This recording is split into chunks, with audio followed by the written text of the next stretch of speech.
London যাচ্ছেন মুখ্যমন্ত্রী মমতা বন্দ্যোপাধ্যায়, বড় চমক। এবার প্রশ্ন করতে পারেন যে হঠাৎ করে লন্ডন যাচ্ছেন কেন তিনি? সামনে তো বিধানসভা নির্বাচন আসছে, আর সেই নির্বাচনের আগে তো এখন রাজ্য চষে বেড়ানো উচিত। হঠাৎ করে লন্ডনমুখী কেন হচ্ছেন? কারণ রয়েছে। 21 তারিখ 21শে মার্চ লন্ডন যাচ্ছেন, দুবাই হয়ে যাবেন, আবার ফিরবেন 29শে মার্চ, অর্থাৎ এই মাসটাতেই কিন্তু তিনি তার বিদেশ সফর শেষ করবেন, শুরুও করবেন শেষও করবেন। এবার যে প্রশ্নটা দিয়ে শুরু করেছিলাম এই ভিডিওটা, যে আচমকা লন্ডনমুখী কেন হচ্ছেন মমতা বন্দ্যোপাধ্যায়, এবার তার উত্তরে আসি। অক্সফোর্ড বিশ্ববিদ্যালয় থেকে আমন্ত্রণ জানানো হয়েছে মমতা বন্দ্যোপাধ্যায়কে, ভাষণ দেবেন তিনি। আর যারা সেই ভাষণে অংশগ্রহণ করবেন, মানে মমতা বন্দ্যোপাধ্যায়ের ভাষণ শুনবেন, তারা কি কি বিষয় নিয়ে ভাষণ শুনবেন বা শুনতে পারেন, তার একটা সামগ্রিক চিত্র কিন্তু সামনে পাওয়া গিয়েছে। কিরকম? মোটামুটি প্রথমেই ধরে নিন যে বাংলার গোটা বিষয়টা, মানে সামগ্রিক যে চিত্র রয়েছে, সেই চিত্রটা তুলে ধরা হবে লন্ডনের অক্সফোর্ড বিশ্ববিদ্যালয়ে।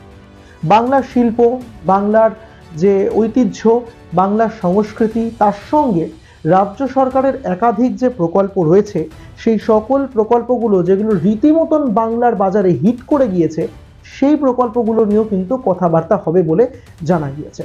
তার মধ্যে একটা অন্যতম আপনাদেরকে এক্সাম্পল দিই, তা হলো কন্যাশ্রী।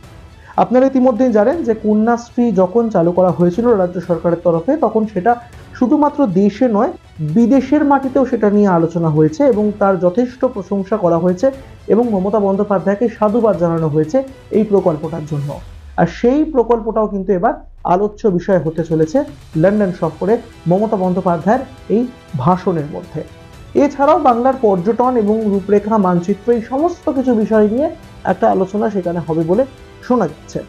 এবার লন্ডনে যে তিনি যাচ্ছেন, এবার সেখানে গিয়ে শুধুই কি ভাষণ দেবেন, শুধুই কি বাংলার কথা বলবেন, শুধুই কি বাংলার পর্যটন মানচিত্র নিয়ে আলোচনা করবেন? না, শুধু তাই নয়, তার মধ্যে আরেকটা বিষয় রয়েছে। আপনারা জানেন যে সম্প্রতি বলবো না, কিছুদিন আগেই মমতা বন্দ্যোপাধ্যায় প্যারিস সফরে গিয়েছিলেন এবং সেই প্যারিস সফরে গিয়েও তিনি যে বিষয়গুলোকে উল্লেখ করেছিলেন, সেই বিষয়গুলো কিন্তু এবার উল্লেখ হতে চলেছে এই অক্সফোর্ড বিশ্ববিদ্যালয় এই সফরসূচিতে এবং লন্ডনে। সেখানে প্রচুর শিল্পপতিদের সঙ্গে তার দেখা করার কথা রয়েছে। বহু বাণিজ্য মহলে বহু মানুষ রয়েছেন, বিশিষ্ট মানুষ রয়েছেন, পৃথিবী জোড়া নাম যাদের, তাদের সঙ্গেও একটা আলাপ আলোচনা হওয়ার কথা রয়েছে। আগামী দিনে এই বাংলাতে কিভাবে পর্যটন শিল্পকে এবং সামগ্রিকভাবে শিল্প এবং বিনিয়োগ, এই বিষয়গুলোকে কিভাবে এগিয়ে নিয়ে যাওয়া যায়, এই সমস্ত কিছু বিষয় নিয়ে কিন্তু আলোচনা করতে শোনা যেতে পারে তাকে বলে জানা গিয়েছে। তবে আগামী দিনে এইটা আবারও পরিষ্কার হয়ে যাচ্ছে যে একদিকে যখন গেরুয়া শিবির মরিয়া হয়ে উঠেছে বাংলা দখলের জন্য, ওই যে আপনাদেরকে একটা ভিডিওতে বলেছিলাম যে হয় এবার নয় নেভার, সেই পুরনো স্লোগান আবার ভেসে উঠতে পারে নাকি, সেটা নিয়ে একটা আলোচনা শোনা যাচ্ছে, একটা দ্বিমত শোনা যাচ্ছে বহুজনের মধ্যে। মোদ্দা কথা, বিজেপি বাংলা দখল করতে চাইছে এবং অ্যাট এনি কস্ট সেটাকে তারা এবার করবেন বলে ডিসাইড করেছে। আর এই নিয়ে কানাঘুষো শোনাও গিয়েছে বহু জায়গাতে, কানাঘুষো বলবো না, একেবারে প্রকাশ্যও শোনা গিয়েছে বহু ক্ষেত্রে। আগেও শোনা গিয়েছিল যে ভবানীপুরে একটি পার্টি অফিস খুলতে চলেছেন শুভেন্দু অধিকারী, সেখান থেকে সামগ্রিক সেই এলাকার ছবি সামনে যেন ফুটে ওঠে বিজেপির সামনে, কোথায় গরদ রয়েছে, কি কি ঠিক করতে হবে, কি কি ভালো করতে হবে, কি খারাপ রয়েছে, এই সমস্ত কিছু নিয়ে আলাপ আলোচনা হবে, চুলচেরা বিশ্লেষণ হবে। এই গোটা বিষয়টাকে নিয়ে যখন তারা মাথা ঘামাচ্ছেন, তখন কিন্তু মমতা বন্দ্যোপাধ্যায় যাচ্ছেন লন্ডন সফরে।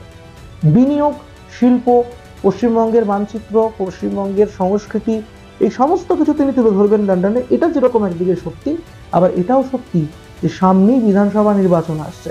অন্তত বিধানসভা নির্বাচনটাকে রিপোর্ট কার্ডটা ঠিক রাখার জন্য, পরীক্ষাটায় পাশ করার জন্য একটু অন্যরকম কিছু করতে হয়।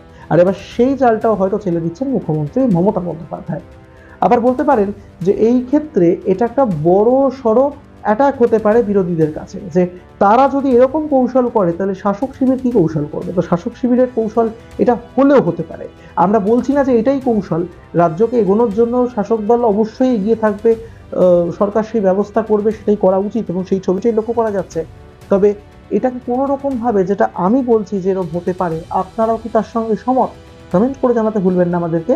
আমাদের ইউটিউব চ্যানেল এক ঝলকে মিডিয়া, আমাদের কমেন্ট বক্সে আপনাদের মূল্যবান কমেন্টটা রেখে যেতে অবশ্যই ভুলবেন না। এই ভিডিও ভালো লেগে থাকলে লাইক করবেন, শেয়ার করবেন বাকিদের সঙ্গে এবং অবশ্যই অবশ্যই সাবস্ক্রাইব করতে ভুলবেন না আমাদের ইউটিউব চ্যানেল এক ঝলকে মিডিয়া।